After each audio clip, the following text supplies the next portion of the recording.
Bonjour à tous pour cette nouvelle vidéo du cours de 3e concernant l'Union Européenne. Donc aujourd'hui on va faire la correction des exercices qui étaient là, le début finalement, du moins la fin de l'étude de cas sur l'espace Schengen et la zone euro. On avait déjà corrigé la partie sur l'espace Schengen, on va donc maintenant corriger la partie sur la zone euro. Alors, toujours les mêmes consignes, rien ne change pour l'instant, même si vous allez avoir les choses qui vont évoluer d'ici finalement la fin de la séquence, puisque j'aimerais quand même vérifier que sur les cahiers tout se passe bien. Donc quand nous aurons terminé la séquence, je vous demanderai de me renvoyer par image donc l'ensemble des cours qu'on aura fait sur cette étude de l'Union Européenne. Donc c'est pas à faire pour maintenant, mais attendez-vous à ce que bientôt je vous demande de m'envoyer par image ou par scan finalement votre cahier pour voir si vous avez bien respecté un petit peu l'organisation habituelle du cahier, si vous avez bien fait vos exercices. Donc attendez-vous à cette demande dans quelques temps. Alors, toujours une vidéo composée de deux parties, la correction des exercices, une explication de cours, vu que c'est en plus une fin de partie, il y aura quand même pas mal de choses à dire, et ensuite une deuxième partie sur le travail à faire pour la prochaine fois. Alors, j'espère que vous avez aussi votre diaporama avec vous. Donc vous aviez un certain nombre de documents qui vous permettaient de comprendre ce qu'était la zone euro par rapport à l'Union Européenne. Et donc pour commencer, je vous avais mis une carte qui vous montrait donc les pays de la zone euro.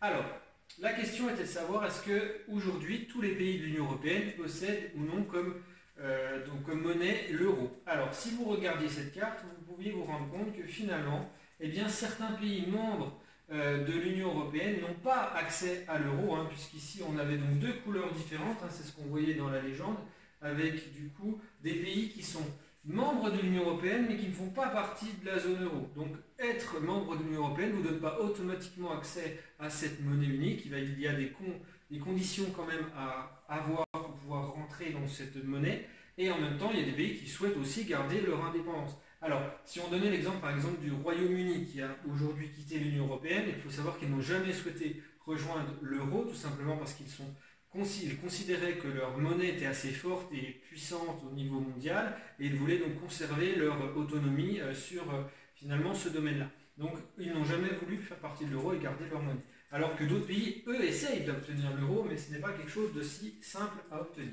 Alors, on avait un certain nombre de pays du coup qui étaient concernés, qu'on doit garder en dehors du Royaume-Uni, puisque maintenant le Royaume-Uni ne fait plus partie de l'Union Européenne. Vous avez la Suède, par exemple, qui est un pays qui n'utilise pas encore l'euro. Vous avez la Pologne, vous avez la Roumanie, bref, pas mal de pays. Essayez d'en retenir au moins un membre de l'Union Européenne qui ne fait pas partie de la zone euro. Ça permettra d'avoir un cas particulier quand même en cas de paragraphe argumenté sur ce thème ou en cas de carte à compléter.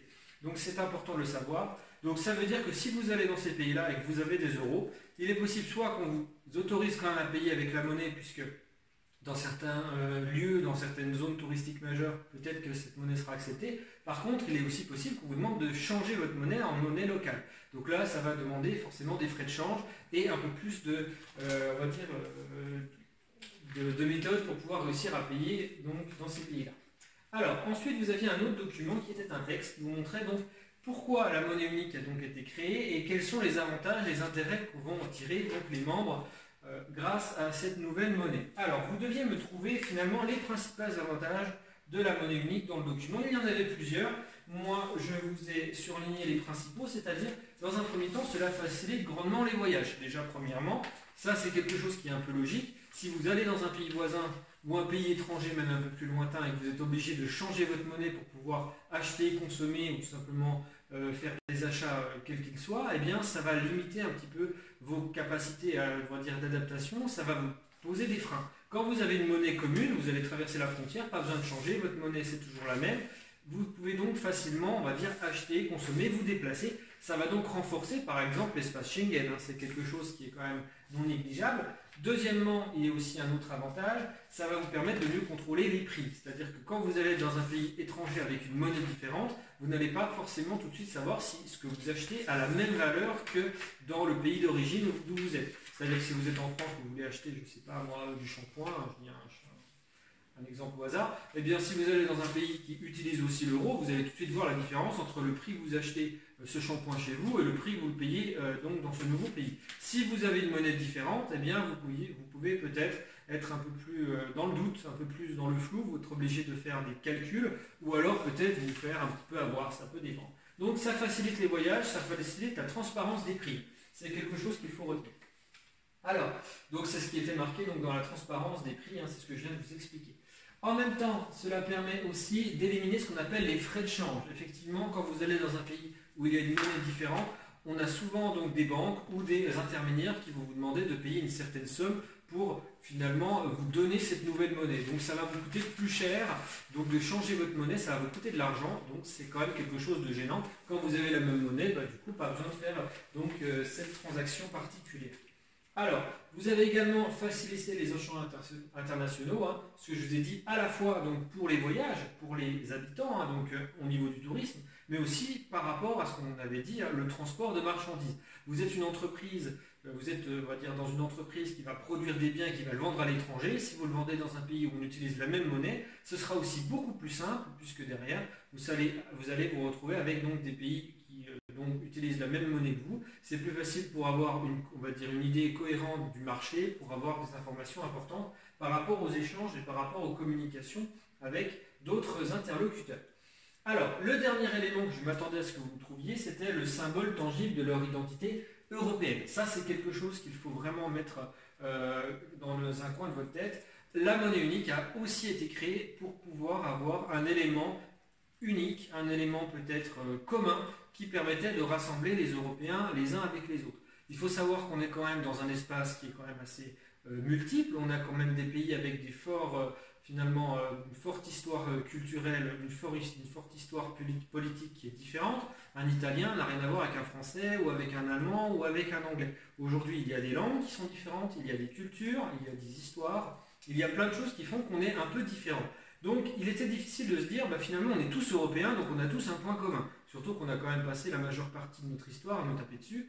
Donc, c'est quand même quelque chose qui nous pose des problèmes, et donc il fallait trouver un moyen. Alors, on ne peut pas changer notre carte d'identité puisqu'on est quand même toujours membre d'un pays et donc on doit toujours avoir notre citoyenneté on va dire, qui nous est propre. Par contre, on pouvait changer quelque chose. La monnaie, en étant la même, ça montre qu'on est quand même semblable. C'est-à-dire que qu'on soit italien, qu'on soit allemand, espagnol ou français, on a la même monnaie, on a donc un élément de langage commun, on a donc quelque chose qui nous rapproche et qui fait finalement qu'on a quelque chose vraiment en commun.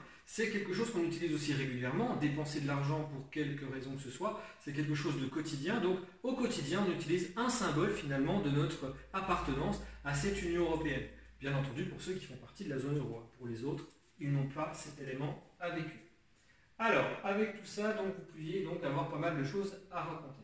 Alors, au niveau du document 7, vous aviez ici une comparaison de l'euro par rapport à d'autres monnaies très utilisées donc, à l'international, donc avec la monnaie chinoise et bien entendu le dollar américain qui est aujourd'hui encore une référence au niveau mondial, même si on peut remarquer que l'euro finalement se défend plutôt pas mal puisqu'on est aujourd'hui la deuxième monnaie la plus utilisée dans les transactions mondiales. Deuxième monnaie, si on prend en compte les transferts concernant le pétrole, puisque le pétrole est quand même on va dire un produit qui est quand même énormément échangé dans le monde par rapport à l'importance stratégique, l'importance dans les transports, l'importance que cela peut donner. Or, il faut savoir que le pétrole est toujours payé en dollars.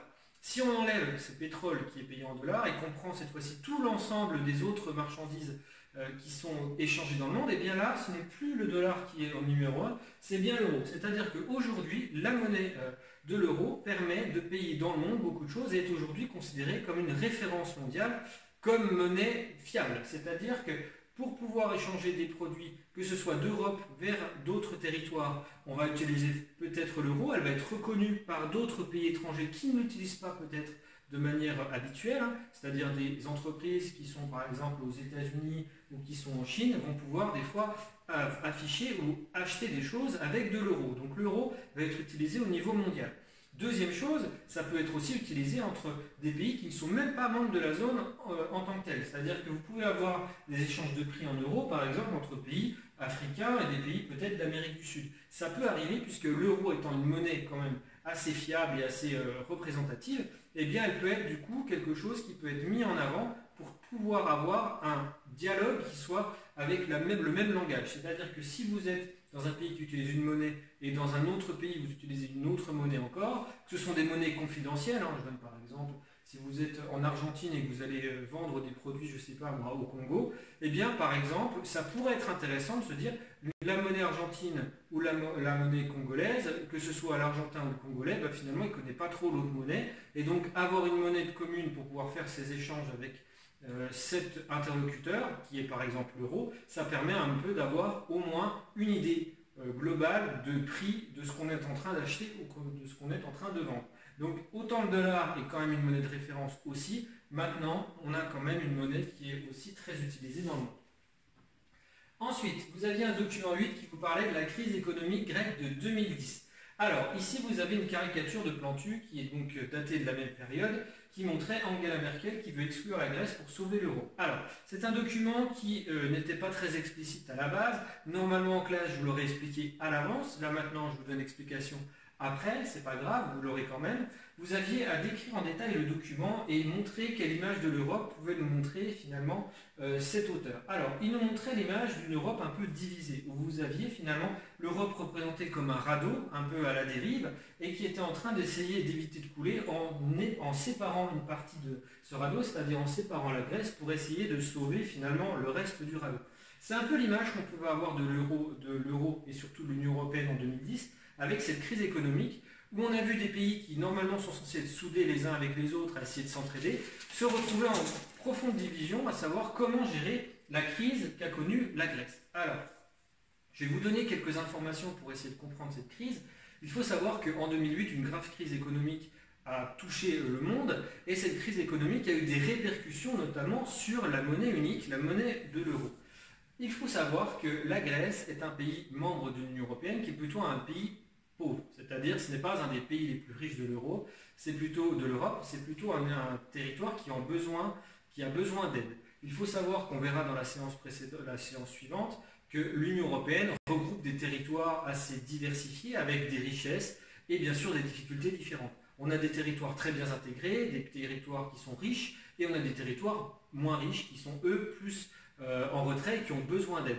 L'Union européenne a pour objectif d'essayer d'aider les territoires les plus en difficulté pour leur faire rattraper les territoires les mieux intégrés à la mondialisation, les mieux développés économiquement, de manière à se dire, si on est en équipe et qu'on est tous un peu meilleurs, eh bien on va aller beaucoup plus loin, on va faire beaucoup plus de choses. Un peu à l'image que si vous aviez, je ne sais pas, moi, vous mettez Cristiano Ronaldo au milieu du FC Sochaux, forcément il va essayer de faire ce qu'il peut, mais bon, le pauvre, s'il n'est pas non plus bien entouré, il va avoir du mal à réussir à gagner des grands trophées. C'est pareil, en fait, on considère dans l'Union européenne qu'un pays puissant, s'il n'est pas accompagné d'autres pays qui sont eux aussi assez stables et forts économiquement, finalement l'alliance n'a pas trop d'intérêt. Il faut que tous les pays essayent de se développer de manière à avoir un groupe de pays qui soit puissant et qui soit capable derrière d'avoir des objectifs et de répondre aux besoins de la population de ce territoire. Donc la Grèce étant un territoire qui était plutôt en retrait, l'Union européenne donnait un certain nombre de fonds pour essayer de permettre à la Grèce de se développer et de rattraper les pays les plus riches.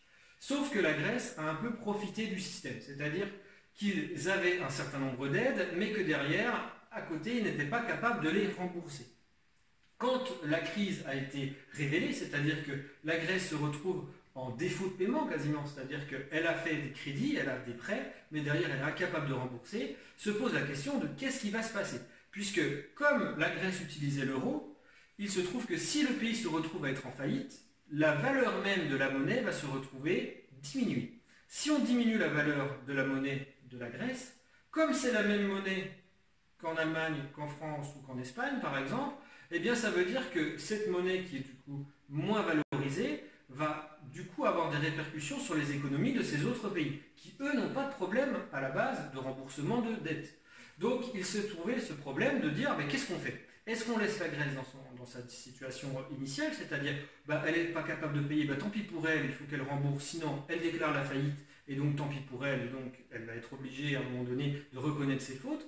Mais dans ce cas-là, ça veut dire que les autres pays vont souffrir un peu de la situation, c'est-à-dire que soit ils restent donc unis avec une monnaie commune, et donc dans ce cas-là, l'Allemagne, la France aussi par exemple, va se retrouver en difficulté, notamment lorsqu'elle va faire du commerce avec d'autres pays, puisque la monnaie de l'euro sera beaucoup moins crédible à cause de ce problème de paiement de la Grèce, soit on trouve une solution, c'est-à-dire, puisque c'est ça, vu que c'est la Grèce qui a un peu trafiqué le système, on l'exclut de l'euro, sauf que derrière ça veut dire qu'on est capable d'exclure un groupe, ou du moins un pays, de l'Union européenne, ou en tout cas de la zone euro, ce qui est quand même complètement à l'opposé du principe du projet européen. Il faut savoir que le projet européen a pour objectif de rassembler, d'unir dans un but pacifique, c'est ce qu'on a vu dans l'introduction de cette séquence. Si on commence à exclure des pays quand ils sont en difficulté ou quand ils ont fait des mauvais choix, on se pose la question, quelle image on donne de la solidarité européenne et qu'est-ce qu'on donne comme crédibilité à notre espace qui est censé être soudé si dès qu'il y a une grosse difficulté, eh bien, on considère qu'il y a un responsable, on l'exclut et donc les autres vont dire c'est plus mon problème, débrouillez-vous. Donc on a eu un gros problème pendant quelques années où la Grèce se trouvait un petit peu le vilain petit canard de l'Union européenne. On ne savait pas quoi faire. Est-ce qu'il fallait les faire rembourser, quitte à ce que le pays finalement se retrouve ruiné complètement? Est-ce qu'il faut l'exclure de l'euro? Est-ce qu'il faut derrière essayer de l'aider au maximum pour dire bon ok d'accord, il y a eu des difficultés, est-ce qu'on ne peut pas essayer de trouver une solution pour vous aider? C'est la troisième solution qui a été un peu choisie, c'est-à-dire on va mettre des règles très strictes à la Grèce pour l'obliger à rembourser un maximum, mais derrière on va quand même essayer de la soutenir, puisque finalement on n'a aucun intérêt à ce que tout le système s'effondre, ça ne pourrait qu'être dévastateur et négatif pour les autres pays. Donc cette image est bien entendu une projection qui ne s'est pas réalisée, c'est-à-dire que la Grèce fait toujours partie de l'euro, même si elle connaît de graves soucis économiques depuis cette période. Alors, avec tout ça, vous aviez à me faire un bilan sous la forme d'un tableau montrant l'espace Schengen, la zone euro, le nombre de pays, les objectifs, les avantages et les limites et faiblesses de ces deux espaces qui sont différents. En sachant que du coup, on peut être membre de l'Union européenne et membre de l'espace Schengen et membre de la zone euro. Un exemple, la France, on est membre des trois espaces, on est membre de l'Union européenne, l'espace Schengen s'applique chez nous et nous avons bien entendu l'euro. On peut être un pays qui par contre ne fait pas partie de l'Union européenne mais qui est membre de l'espace Schengen. N'étant pas membre de l'Union européenne, il ne peut pas faire partie de la zone euro, puisque la zone euro est exclusivement réservée à des pays membres de l'Union européenne. C'est un peu compliqué ce que je suis en train de vous dire, mais voilà, retenez surtout les pays, les cas particuliers que je vous donne. Donc France, on a tout. La Suisse par exemple est membre de l'espace Schengen, n'est pas membre de l'Union européenne, n'a donc pas accès à la zone euro, et de toute manière je ne pense pas qu'elle l'aurait prise, cette monnaie, puisqu'elle a quand même une monnaie assez forte au niveau international aujourd'hui.